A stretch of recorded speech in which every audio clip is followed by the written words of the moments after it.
The warrior ethos is about, you're a warrior. You're war driven. Your life is about the war, the battle, the fight. So a lot of that is about picking up the sword and the shield and going into battle. And that was my football life. And everything I did, how I carried myself, I was living by the warrior code. You know, everything I did from the time I was 13 years old, basically all the way through to the end of my NFL career, was all about living as this, in this persona of the warrior, what I thought was the warrior, the gladiator, we'll call it.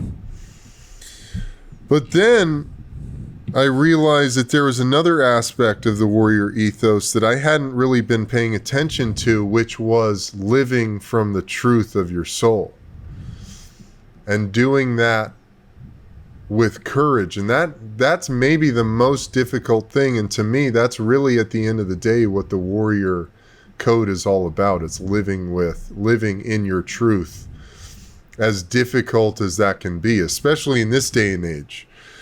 And if you're going to be someone like myself, who I really look at my life as simply being sharing my experiences and my inner world, because I believe that by putting that out into the universe, I'm helping other people who are experiencing similar things get more in touch with themselves, or give context to the things they're feeling. Like you talking to me about your anxiety, dude, it's super profound because I connected with you on all of that. Yeah, I felt the same way. Cannabis, etc. And so to me, the warrior ethos is all about living from the truth of your soul, living as authentic of a life as you possibly can. And the mediums by which I do that are podcasting. And podcasting, you could say, is another very masculine. It's very masculine in that it's going out into the world. So like, you know, you throw the spear. Throwing the spear is a symbol of masculinity. The warrior ethos is very rooted in masculine drive, being the hunter, being the protector, being the warrior. So podcasting is like thrusting your metaphysical sword out into the world and seeing what happens. Now, all of that being said, one of the most powerful tools in the warrior armory is the power of being willing to surrender. And I had one of my great teachers, one of my mentors in life after football, this guy named Kirk Westwood. I've done some podcasts with him, and he's a shaman. And my first ayahuasca ceremony, I did it with him, and he came out of it and he said, "Eb, I saw myself as an old man, and my older self said to me, Kirk, in the battle for happiness, let surrender be thy sword." And I was like, fuck. That's fucking profound. Yeah, and you know, for me, it's like, wow, dude. The more I come to it, the deeper I go into myself, it's all about surrendering. Because I really, you know, I find that I get into trouble when I'm trying to make shit happen. I'm trying to do a lot, and I'm trying to will things. And our will is not really supposed to be activated by the ego. Our will's main purpose is to serve the will of the divine, of the universe.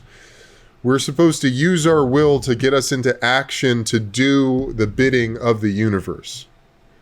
If you're familiar with the Bhagavad Gita, something that might help connect the dots here is that, you know, Krishna tells Arjuna that we have a right to our work, but we don't have any right to the fruits of our work. And that might sound really sad and depressing, but the truth of the matter is, like, we are all particles of this magnificent being that is the one, that is the universe. And we all have a purpose to fulfill, man. You know, we're all here doing the universe's work. And, you know, I've had enough psychedelic experiences to have had in real time these moments where I go, oh man. And you hear spiritual gurus talk about this. It's like we're not even here.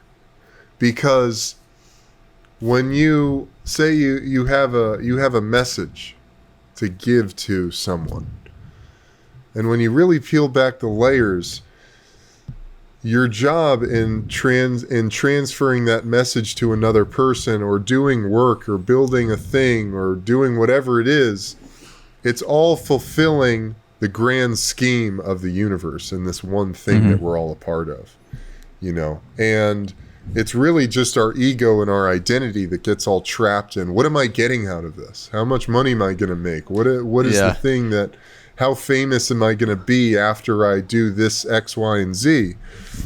And, you know, man, we're really just here to be in our purpose and be in our truth and carry out the will of the universe.